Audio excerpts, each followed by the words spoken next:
अस्सलाम वालेकुम आदाब। वन टीवी के उर्दू खबरनामे में आप सबों का खैर मकदम है। मैं मोहम्मद शहबाज। आगे बढ़ने से पहले नज़र डालेंगे सुर्खियों पर। तेलंगाना में शदीद बारिश, 16 अफराद हलाक। वज़ीर आला रेवंत रेड्डी ने सैलाब को कौमी आफत करार देने की नुमाइंदगी का किया फैसला। आंध्र प्रदेश में शदीद बारिश के बाद 15 अफराद हलाक। वज़ीर आला नायडू ने सूरत हाल का लिया जायजा। तेलंगाना आरटीसी ने शदीद बारिश के बाद हैदराबाद विजयवाड़ा रोड पर बसों की मनसूखी का किया फैसला। तेजस्वी यादव ने जात पर मबनी मजलूम शुमारी के मामले पर मोदी हुकूमत को तनकीद का बनाया निशाना। कंगना का इमरजेंसी पर तनाज़े के हवाले से बयान, अदालत में लड़ेंगी केस। अब खबरें तफसील से। तेलंगाना में हालिया शदीद बारिश के दौरान मुख्तलिफ वाक़यात में 16 अफराद हलाक हो चुके हैं और चंद अफराद की गुमशुदगी की खबरें भी हैं। वज़ीर आला रेवंत रेड्डी ने रियासत में सैलाब को कौमी आफत करार देने के लिए मरकज़ी हुकूमत से नुमाइंदगी करने का फ़ैसला किया है। रियासती वज़ीर श्रीधर बाबू ने सहाफ़ियों को बताया कि बारिश और सैलाब से होने वाले नुकसान की हतमी रिपोर्ट मौसूल होने के बाद तफसीलात फराहम की जाएगी। इस रिपोर्ट में सैलाब के असरात और नुकसानात की मुकम्मल तफसीलात शामिल की जाएंगी ताकि मुस्तक़बिल के इक़दामात और इमदाद के मनसूबे बंदी की जा सके। CCI की संबंधिंచిన ఒక ప్రధానమైన పరిశ్రమకు సంబంధించిన అంశాన్ని అనేక సందర్భాల్లో వారు రాష్ట్ర ప్రభుత్వానికి సంబంధించిన మా పరిశ్రమల శాఖకు సంబంధించి అనేక రిప్రజెంటేషన్ ఇవ్వటం, దానికి తోడు మేము కేంద్రానికి సంబంధించిన పరిశ్రమ శాఖ మంత్రి మరి కుమారస్వామి గారితో కలిసిన సందర్భంలో వారు కూడా అక్కడ ఉండటం, మరి ఈరోజు రాష్ట్రానికి సంబంధించిన ఒక ప్రధానమైన పరిశ్రమను తిరిగి పునఃప్రారంభం చేయాలనే ఒక సంకల్పం మేము ఇక్కడున్న ప్రజాప్రతినిధులకు కానీ అదేవిధంగా అక్కడున్న కేంద్రంలో ఉన్న మంత్రి గారికి చెప్పాం. రాష్ట్ర ప్రభుత్వం తరఫున స్పష్టంగా ముఖ్యమంత్రి గారు కూడా ప్రధానంగా ఆదిలాబాద్ జిల్లా వెనుకబడిన జిల్లా, ఈ జిల్లాకు సంబంధించిన పరిశ్రమ ప్రారంభం చేయాలనే మా ఆలోచన ఉంది. రాష్ట్ర ప్రభుత్వం తరఫున అన్ని తీర్ల ప్రోత్సాహం ఉంటుంది, సహకారం ఉంటుంది. ఎందుకంటే CCI ఎస్టాబ్లిష్మెంట్ కూడా కేంద్ర ప్రభుత్వానికి సంబంధించిన అంశం కనుక అన్ని తీర్ల ప్రోత్సాహం చేస్తాం. పునః ప్రారంభం చేసి ఈరోజు ఇక్కడ ఉపాధి కల్పించాలి. ఇక్కడ ఉన్న వారికి వాణిజ్యం, వ్యాపారం, యాన్సిలరీ కూడా వచ్చే అవకాశం ఉంటుంది. చిన్న పరిశ్రమలు కూడా ఏర్పాటు అయ్యే అవకాశం ఉంటుంది.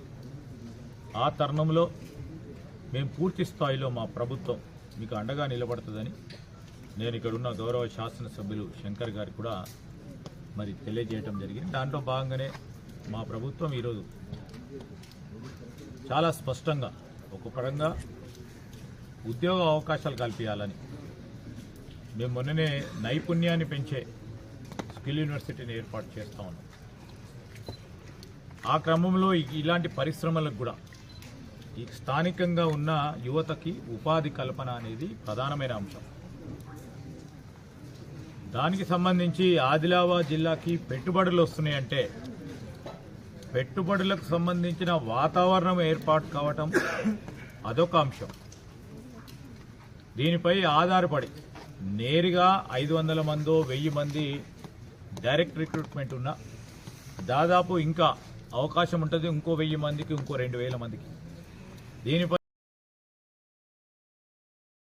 गुज़िश्ता 3 दिनों के दौरान आंध्र प्रदेश में शदीद बारिश के मुख्तलिफ वाक़यात में 15 अफराद हलाक हो चुके हैं, जिसकी तस्दीक हुकूमत ने की है। जिला गुंटूर में 5 अफराद हलाक हो चुके हैं। एक टीचर और 2 तलबा अपाला पाडू से नुम्बुरू जाते हुए एक नदी में बह गए।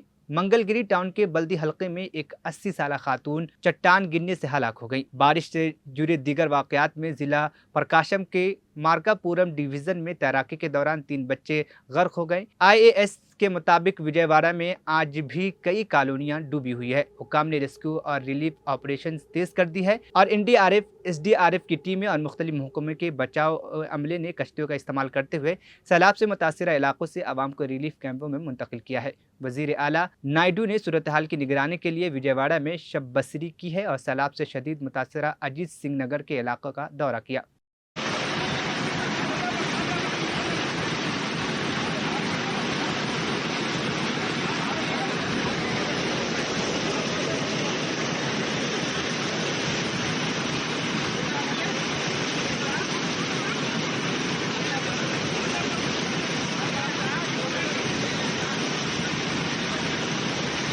ఇది గుడ్డోల ఫ్లోటింగ్ వస్తానన్న ఆడ కాలు ఉంది ఆడ గాడినే వాళ్ళకే తీసుకుపోయి దొబ్బిండు ఆయన బస్సు.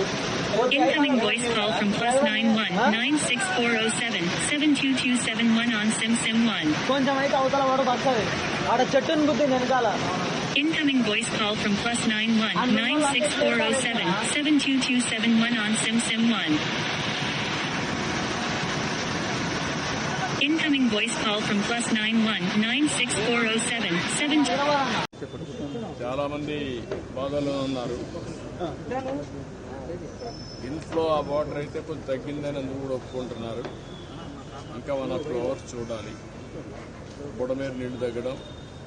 అదే సమయంలో కృష్ణాలో అయితే నాకు అప్పుడు వచ్చిన ఫిగర్ ఇప్పుడు మళ్ళీ ఒకసారి రివ్యూ చేస్తాను. బ్యారేజ్ ఎంత వస్తుందని 10 lakhs దాటింది. ఇప్పుడు 10 lakhs దాటింది. దాన్ని బట్టి ఇంకా కొంచెం మానిటర్ చేసుకోవాలి. రాత్రికంతా రేపు ఉదయానికి తగ్గుముఖం పట్టే అవకాశాలుంది. ఏదేమైనా అక్కడ మాత్రం పరిస్థితి ఇంకా ప్రజల బాధల్లో ఉన్నారు. బోట్స్ కూడా వీళ్ళు తీసుకొచ్చిన వాళ్ళు అలసిపోతున్నారు. అదే మరి ఫుడ్ కూడా సప్లై చేస్తే చాలా హ్యాపీగా ఫీల్ అవుతున్నారు. కానీ ఆ సప్లైలో కొన్ని సమస్యలు వస్తున్నాయి. అవి కూడా ఒకసారి ఎస్డీఆర్ఎఫ్ని, ఎన్డీఆర్ఎఫ్ని, స్టేట్ డిజాస్టర్ మేనేజ్మెంట్ ఇద్దరు రమ్మంటున్నాను హెడ్స్ని. ఒకవేళ వాళ్ళకు కూడా రిలీవర్స్ని పెట్టుకొని ఏమేం చేయాలో అన్ని చేయడం కోసం ఒక పక్క వీళ్ళని యాక్టివేట్ చేసి ఇప్పుడు రాత్రికి ఎన్ని బోట్లు వస్తాయో మళ్ళీ ఒకసారి రివ్యూ చేసుకుంటాం. వచ్చిన బోట్లన్నీ కూడా ఆపరేషన్లో పెట్టి మన దగ్గర ఉండే ఫుడ్ అంతా సప్లై చేస్తూ ఉంటారు. కొంతవరకు రిలీఫ్ వస్తుంది. వాటరు, కొంత ఫుడ్. చాలా మంది కొంతమంది లోపల ఉన్నారు. వాళ్ళు కూడా పాప పేషెంట్స్ కానీ లేకుంటే బాధల్లో ఉన్నారు. కొంతమంది కుటుంబ సభ్యులు ఉన్నారు. లోపల చాలా మంది ఉన్నారు. వాళ్ళు కూడా చాలా మంది బాధల్లో ఉన్నారు. మా ఇంట్లో వాళ్ళు మరుగయ్యారు, మీరు తీసుకురండి అని బాధల్లో ఉన్నారు. ప్రతి ఒక్కరిని తేవడానికే ప్రయత్నం చేస్తాం. అయితే కొంచెం టైం వెనక ముందు ఉంటుంది. అన్ని విధాల ప్రయత్నం చేస్తాం.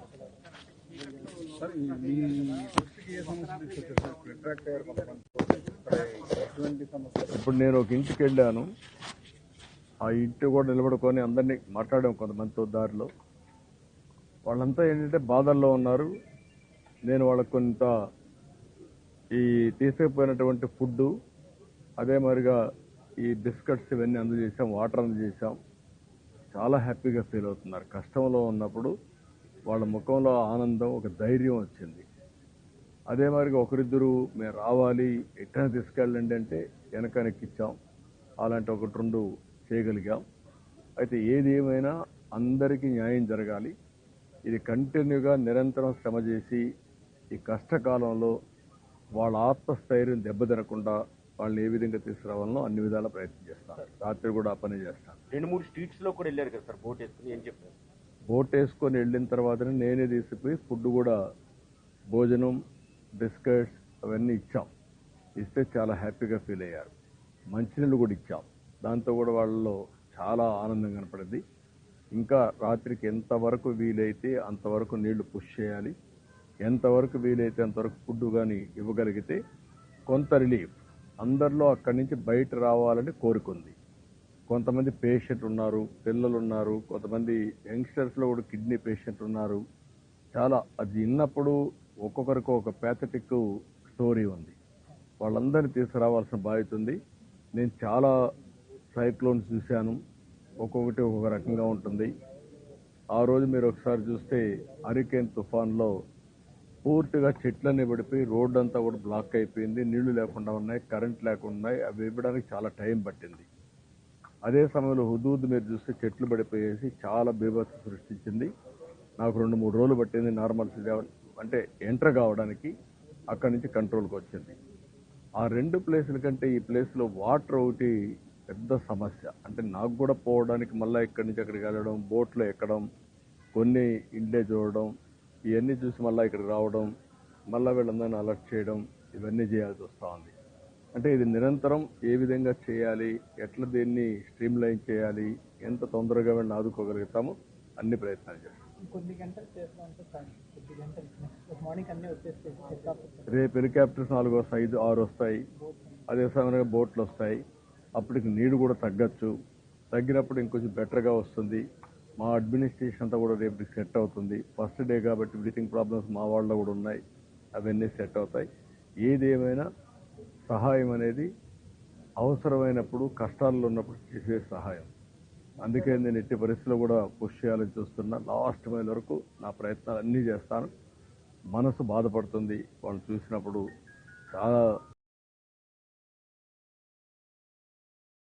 तेलंगाना आरटीसी ने हालिया शदीद बारिशों के बाद एक अहम फैसला करते हुए बसों को मनसूख करने का ऐलान किया है। हैदराबाद और विजयवाड़ा के दरमियान कौमी शाहिरा पर चलने वाली बसें, जो एपी और तेलंगाना के दरमियान आमद-ओ-रफ्त का अहम जरिया है, शदीद बारिश की वजह से मनसूख कर दी गई है। आरटीसी ने हैदराबाद और विजयवाड़ा के दरमियान 560 से ज्यादा बसों की मनसूखी का फैसला किया है। इसके अलावा जिला खम्मम में 160 से ज्यादा बसें, जिला वरंगल में 150 बसें और जिला रंगारेड्डी में 70 बसें मनसूख कर दी है। ये इक़दाम सैलाब से मुतासिर इलाकों में महफूज और मौसर सफर को यकीनी बनाने के लिए उठाए गए हैं।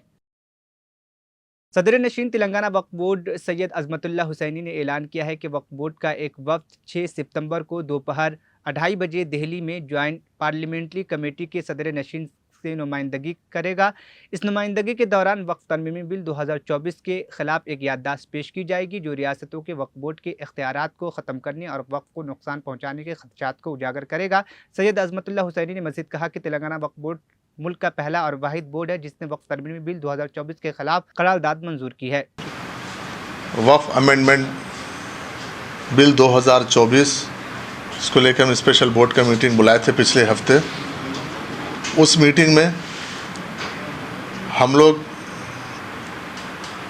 3 रेजोल्यूशंस पास किए थे। उसमें एक रेजोल्यूशन सबसे पहले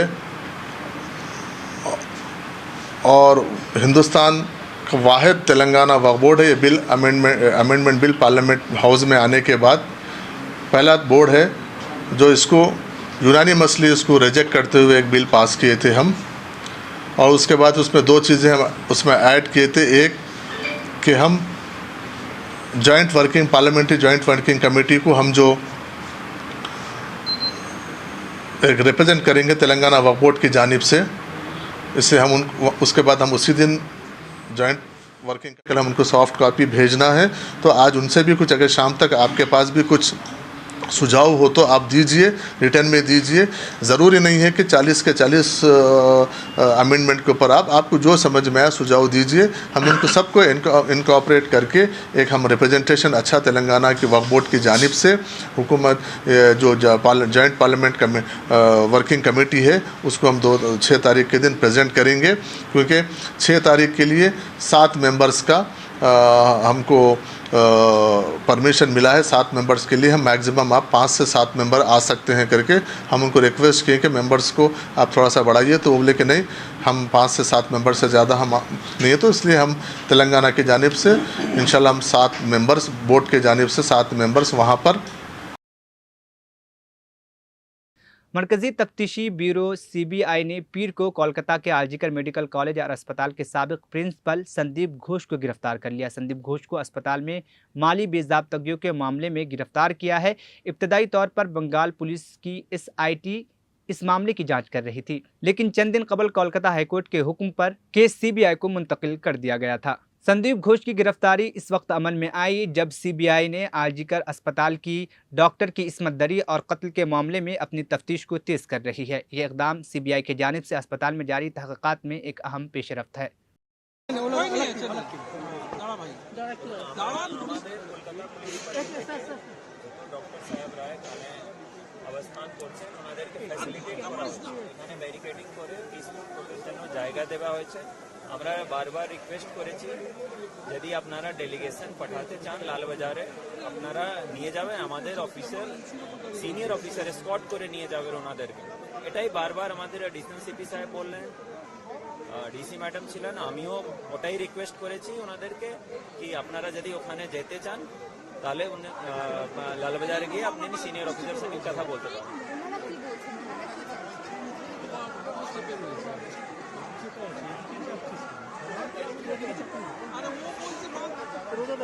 ওটা ওনাদের সঙ্গে যে জবাব দেবার ওটা আমরা জবাব দিয়ে দিয়েছি। এটা আমাদের ট্রেডিশনাল অ্যারেঞ্জমেন্ট আছে, লালবাজার অভিযান যখন বি হয় তো এই জায়গাতেই ব্যারিকেডিং লাগানো হয়, কেন কি এরপরে নেক্সট ক্রসিং থেকে 163 বিএনএসএস এর এরিয়া চলে আসে যেখানে জামায়াত অ্যালাউড নেই, ওর জন্য ওনাদেরকে এখানে অবস্থান করতে বলা হয়েছে और ডেলিগেশন ওখানে লালবাজার পাঠাতে বলা হয়েছে, এটাই রিকোয়েস্ট করা হয়েছে।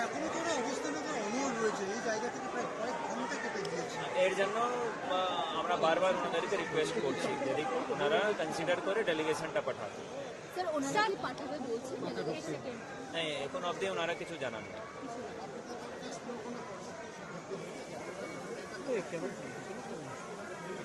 না ওনাদের পিসফুল প্রোটেস্ট করছেন, ওনারা করছেন, আমাদের পরবর্তী সিদ্ধান্ত যে হবে আপনাদেরকে জানিয়ে দেওয়া হবে। বলছে তো ওটা তো আমরা কিছু করতে পারবো না, পিসফুল প্রোটেস্ট করতে চাইলে করতে পারেন। अच्छा देखा गया है कि ये लोग काफी देर से यहाँ पे प्रोटेस्ट में बैठे हैं, ये तक बोल रहे हैं कि जब तक सीपी नहीं मिलेंगे हम उठेंगे नहीं। क्या बोलेंगे सर इसमें क्या? हम लोग के साइड से बार बार उनको रिक्वेस्ट किया गया है कि नेक्स्ट क्रॉसिंग से 163 बीएनएसएस जो पुराना 144 सीआरपीसी था वो उसका प्रोहिबिशन लगा हुआ है कि वहाँ कोई भी असेंबली नहीं हो सकता है, इसीलिए यहाँ पे ट्रेडिशनली लालबाजार अभियान जब भी होता है यहाँ पे बैरिकेड लगाया जाता है। जब पीसफुली होता है कोई डेलीगेशन भेजना चाहते हैं तो यहाँ से डेलीगेशन जाके जिससे भी सीनियर ऑफिसर से मिलना होता है, कोई लेटर जमा करना होता है तो वहाँ पे जमा करते हैं। यही हमारे तरफ से बार बार उनको रिक्वेस्ट। मगरबी बंगाल असेंबली ने आज इंसदाद इस्मत दरी के बिल को मंजूरी दे दी है। अपराजिता खवातीन और अतफाल 2024 का नाम दिया गया है। ये बिल कोलकाता में एक डॉक्टर की इस्मत दरी और कत्ल के हालिया वाक़े के बाद वज़ीर आला ममता बनर्जी की हुकूमत ने पेश किया था। असेंबली का खुसूसी इजलास इस बिल पर बहस के लिए बुलाया गया था और इजलास के पहले दिन ये बिल को असेंबली में पेश किया गया और वज़ीर आला ममता बनर्जी ने बिल की हिमायत में कई मिसालें पेश की, जिसमें 2020 में उत्तर प्रदेश के हाथरस में एक 20 साला दलित खातून की इस्मत दरी और कत्ल और 2013 में बंगाल की शुमाली 24 परगना ज़िले में एक कॉलेज की तलबा की इस्मत दरी और कत्ल शामिल है। उन्होंने गुज़िश्ता हफ्ते जयपुर की एक सरकारी अस्पताल में एक कॉलेज की तलबा की इस्मत दरी का भी हवाला देते हुए कहा कि यूपी और गुजरात जैसी रियासतों में ख़वातीन के ख़िलाफ़ जुराइम की शरह गैर मामूली तौर पर ज़्यादा है। बंगाल की ख़वातीन को अदालतों में इंसाफ मिलेगा। 2022 তথ্য অনুযায়ী দেশের বিভিন্ন প্রান্তে ধর্ষণের ঘটনায় সব রাজ্যেই পুলিশ আছে, সেন্ট্রালেও আছে। ধর্ষণের ঘটনায় গড়ে ৭৬% ক্ষেত্রে পুলিশ তদন্ত শেষ করে চার্জশিট জমা দিতে পেরেছে, কিন্তু মাত্র 2.6% 56% ক্ষেত্রে অপরাধী দোষী সাব্যস্ত হয়েছে। প্রবলেমটা কিন্তু এই জায়গায় রয়ে গেছে, গলদটা। ধর্ষণ রোধে দ্রুত বিচার এবং কঠোরতম সাজার দাবি জানিয়ে আমি দুটো চিঠি ইতিমধ্যেই প্রধানমন্ত্রীকে লিখেছি। আমি যেহেতু তার কাছ থেকে কোনো উত্তর পাইনি, উত্তর দিয়েছেন একজন উইমেন অ্যান্ড চাইল্ড ডিপার্টমেন্টের মিনিস্টার, কিন্তু তিনি যে উত্তর দিয়েছেন সেটাকেও কাউন্টার করে আমি প্রধানমন্ত্রীকে জানিয়েছি। যদি দিল্লি নিজে এই চিঠি দুটো, স্যার সবার জ্ঞাতার্থে বাক্যে একটু দিয়ে দেবে টেবিলে, আমি প্রধানমন্ত্রীকে লেখা চিঠিগুলো এখানে পেশ করলাম। ন্যায় সংহিতা বিল যখন প্রথম তাড়াহুড়ো করে পাশ করা হয় নির্বাচনের আগে, আমি বারবার স্বরাষ্ট্রমন্ত্রীকে বলেছিলাম এটা তাড়াহুড়ো করে করবেন না, এটা আমাদের রাজ্যগুলোর সাথে আলোচনা করুন, শুধু একটা চিঠি দিলে দায়িত্ব শেষ হয়ে যায় না। আমি অনেকবার অপোজ করেছি যে এটা কিন্তু রাজ্যকে কনসাল্ট করা হয়নি, মনে রাখবেন, তাছাড়াও আমি বলেছিলাম নতুন গভর্নমেন্ট আসুক, তাদের সাথে আলোচনা করুন, লোকসভায় আলোচনা হোক, রাজ্যসভায় আলোচনা হোক, বিরোধী দলের সাথে আলোচনা হোক, সরকারি দলের সাথে আলোচনা হোক, তারপরে এটা আপনারা করুন। কিন্তু সেটা তারা করেননি। তাই আজকে বাধ্য হয়ে আমরা সারা দেশের মেয়েরা যাতে সুফল পায়, মনে রাখবেন আজকে বাংলাকে নিয়ে শুধু বদনাম যারা করছেন, বাংলার সম্মান নিয়ে ভাবুন। বাংলা মাকে বদনাম করলে আপনার গায়েও লাগবে, আমার গায়েও লাগবে। আমাকে আপনারা 50টা কটু কথা বলুন, আমার কোনো যায় আসে না। যেভাবে আপনারা আমাকে অসম্মান করেছেন, আপনাদের প্রধানমন্ত্রীকে আমরা সেভাবে অসম্মান করিনি। কখনো ভেবেছেন যে আপনারা যেভাবে আমার বিরুদ্ধে বলছেন, আমাদের দল যদি সেভাবে প্রধানমন্ত্রীর বিরুদ্ধে বলে, স্বরাষ্ট্রমন্ত্রীর বিরুদ্ধে বলে, আপনাদের মুখ্যমন্ত্রীগুলোর বিরুদ্ধে বলে, আপনারা তখন কি দেখবেন? 2022-এ তথ্য অনুযায়ী দেশের বিভিন্ন প্রান্তে ধর্ষণের ঘটনায়, সব রাজ্যেই পুলিশ আছে, সেন্ট্রালেও আছে, ধর্ষণের ঘটনায় গড়ে 76% ক্ষেত্রে পুলিশ তদন্ত শেষ করে চার্জশিট জমা দিতে পেরেছে। কিন্তু মাত্র 2.6% 56% ক্ষেত্রে অপরাধী দোষী সাব্যস্ত হয়েছে। প্রবলেমটা কিন্তু এই জায়গায় রয়ে গেছে, গলদটা। ধর্ষণ রোধে দ্রুত বিচার এবং কঠোরতম সাজার দাবি জানিয়ে আমি 2টো চিঠি ইতিমধ্যেই প্রধানমন্ত্রীকে লিখেছি। আমি যেহেতু তার কাছ থেকে কোনো উত্তর পাইনি, উত্তর দিয়েছেন একজন উইমেন অ্যান্ড চাইল্ড ডিপার্টমেন্টের মিনিস্টার, কিন্তু তিনি যে উত্তর দিয়েছেন সেটাকেও কাউন্টার করে আমি প্রধানমন্ত্রীকে জানিয়েছি। যদি দিল্লি নিজে এই চিঠি দুটো, স্যার সবার জ্ঞাতার্থে বাক্য একটু দিয়ে দেবে টেবিলে, আমি প্রধানমন্ত্রীকে লেখা চিঠিগুলো এখানে পেশ করলাম। ন্যায় সংহিতা বিল যখন প্রথম তাড়াহুড়ো করে পাশ করা হয় নির্বাচনের আগে, আমি বারবার স্বরাষ্ট্রমন্ত্রীকে বলেছিলাম এটা তাড়াহুড়ো করে করবেন না, এটা আমাদের রাজ্যগুলোর সাথে আলোচনা করুন। শুধু একটা চিঠি দিলে দায়িত্ব শেষ হয়ে যায় না। আমি অনেকবার অপোজ করেছি যে এটা কিন্তু রাজ্যকে কনসাল্ট করা হয়নি। মনে রাখবেন, তাছাড়াও আমি বলেছিলাম নতুন গভর্নমেন্ট আসুক, তাদের সাথে আলোচনা করুন, লোকসভায় আলোচনা হোক, রাজ্যসভায় আলোচনা হোক, বিরোধী দলের সাথে আলোচনা হোক, সরকারি দলের সাথে আলোচনা হোক, তারপরে এটা আপনারা করুন। কিন্তু সেটা তারা করেননি। তাই আজকে বাধ্য হয়ে আমরা সারা দেশের মেয়েরা যাতে সুফল পায়, মনে রাখবেন আজকে বাংলাকে নিয়ে শুধু বদনাম যারা করছেন, বাংলার সম্মান নিয়ে ভাবুন। বাংলা মাকে বদনাম করলে আপনার গায়েও লাগবে, আমার গায়েও লাগবে। আমাকে আপনারা 50টা কটু কথা বলুন, আমার কোনো যায় আসে না। যেভাবে আপনারা আমাকে অসম্মান করেছেন, আপনাদের প্রধানমন্ত্রীকে আমরা সেভাবে অসম্মান করিনি। কখনো ভেবেছেন যে আপনারা যেভাবে আমার বিরুদ্ধে বলছেন, আমাদের দল যদি সেভাবে প্রধানমন্ত্রীর বিরুদ্ধে। आरजेडी रहनुमा और बिहार के साबिक नायब वजीर आला तेजस्वी यादव ने ज़ात पर मबनी मरदमशुमारी के मामले पर एक बार फिर मोदी हुकूमत को तनकीद का निशाना बनाया है। उन्होंने आरएसएस के ज़ात पर मबनी मरदमशुमारी के मौक़िफ़ का जवाब देते हुए कहा है कि ज़ात पर मबनी मरदमशुमारी से इनकार नहीं किया जा सकता, लेकिन लोगों को भी बीजेपी के एजेंडे को समझना होगा। तेजस्वी यादव ने मज़ीद कहा कि ज़ात पर मबनी मरदमशुमारी की तजवीज़ लालू प्रसाद यादव की कोशिशों का नतीजा है, जिसकी वजह से आज ये मसला सामने आया है। उनका कहना था कि मौजूदा सियासी सूरत हाल में ज़ात पर मबनी मरदमशुमारी को तस्लीम करना एक अहम इक़दाम है और इसका सेहरा लालू प्रसाद की कोशिशों को जाता है। लेकिन आज इस बात की ज़रूरत है कि गिनती क्यों होना चाहिए। आज जब हम लोग गिनती की बात करते हैं तो लोग बोलते हैं कि ये बांटने का काम कर रहे हैं। राष्ट्रीय जनता दल, लालू जी, तेजस्वी, ये लोग जात को लड़ाना चाहता है। मेरा सवाल है, जो लोग हम पे सवाल खड़ा करते हैं हम उनसे पूछना चाहते हैं। कोई लोग नाम लिखते हैं, अपने नाम के आगे सरनेम बोला जाता है, कोई लोग मिश्रा लिखता है, कोई लोग तिवारी लिखता है, कोई लोग यादव लिखता है, कोई लोग सिंह लिखता है, कोई लोग श्रीवास्तव लिखता है, कोई लोग पाल लिखता है, कोई लोग दास लिखता है, कोई लोग खुशवाहा लिखता है। ये क्या तेजस्वी ने, लालू जी और राष्ट्रीय जनता दल ने बनाया? पहले से ही बांटने का काम किसने किया? किसने यादव बनाया, किसने मिश्रा बनाया, किसने दास बनाया, किसने खुशवाहा बनाया?